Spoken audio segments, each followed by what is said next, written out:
Good morning, maayong aga diri sa Alangilan, and we are here at our favorite Pandesal Bakery. Puklo! Your malunggay Pandesal diri sa Alangilan. So, let's find out why it is called Puklo. And if you have any idea what Puklo is all about, well, ask me. It's This is JKN Pande Puklo. Why they call it this is a mystery. So we have pandesal bread, pandesal and Spanish roll. Good morning, Miguel. Good morning. Mamangkot kami nga Puklo ang tawag sini. Combination sang lupok. Nga kung sa'yo, dason gimbaliskad. Nga aman lupok. May lupok, dason gimbaliskad, puklo.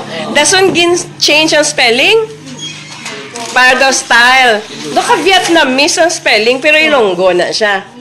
Gin-style lang. Ano ang meaning sang puklo? Nga hindi mo mahambal. Puklo means manamit, mananam, mainit. Manamit, mananam, pag mainit. Ano sa imo, kung sa iyo, ang puklo? Ang puklo? Pok!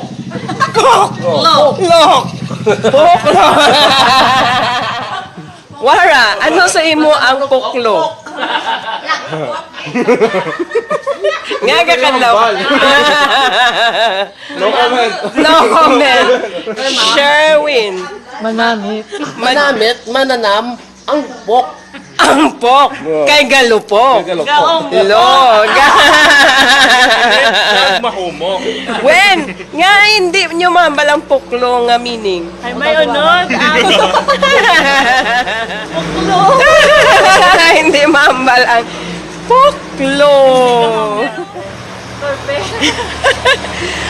This is the malunggay pandesal. So it's the famous Pinoy pandesal, Filipino bread with malunggay or moringa mixture. So it's becoming popular, the moringa bread or malunggay bread. And the brand for this kind of bread, hot bread here in Alangilan, is called Puklo. And puklo is the bony part of the vajayjay. That's why the Ilonggos or the Filipinos in general cannot say it directly. They can't just say green words. This is Joan of Art and Puklo Hearts from Alangilan. I love you all.